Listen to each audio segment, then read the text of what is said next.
અમરેલીના મુંજિયાસર સરકારી શાળામાં 10થી 12 વિદ્યાર્થીઓએ વિડીયો ગેમ અથવા તો કોઈ ચેલેન્જની ગેમ રમીને પોતાના હાથે બ્લેડ મારવાની, પગે બ્લેડ મારવાની આ રીતની વિડીયો ગેમની વિકૃત માનસિકતા બાળકોના કુમળા માનસ પર પડી છે.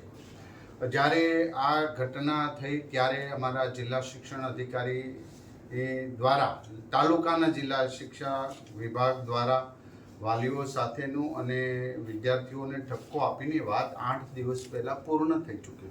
પરંતુ આ એક સામાન્ય ઘટના જ છે, કોઈને નુકસાન નથી, પરંતુ સામાન્ય આમ ન ગણી શકીએ, કારણ કે આવનારા સમયમાં આવી ચેલેન્જ ની ગેમો રમે તો વિદ્યાર્થીઓ અને બાળકની અંદર વિકૃતતા આવી શકે અને આવી રહી છે. તો ચોક્કસ પ્રકારે આને એક સ્ટડી કેસ તરીકે અમે કરીને અન્ય શાળાઓને આ વાત જણાવીશું. વાલીઓને વિનંતી છે કે બાળકોને મોબાઈલ આપવો નહીં ને ગેમ રમતા હોય ગમે એટલા તોફાન કરે, ધમપછાડા કરે, પણ ધીરે ધીરે આવી ગેમો અને મોબાઈલથી વણગલ દૂર રાખવું.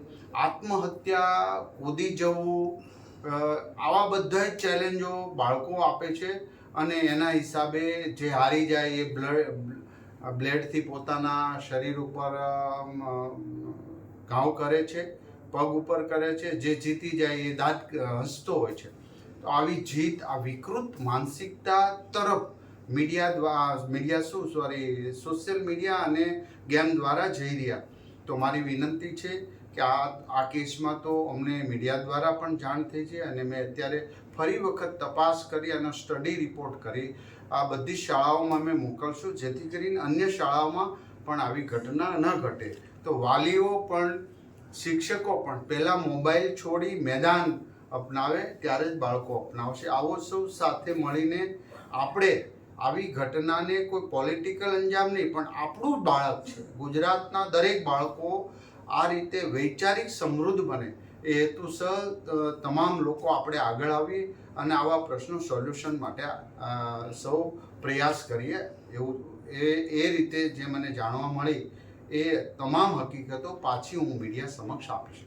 આવા પ્રકારના વિડીયો તમને જોવા ગમતા હોય તો હોટલાઇન ન્યૂઝ ચેનલને લાઇક, શેર અને સબસ્ક્રાઇબ કરો.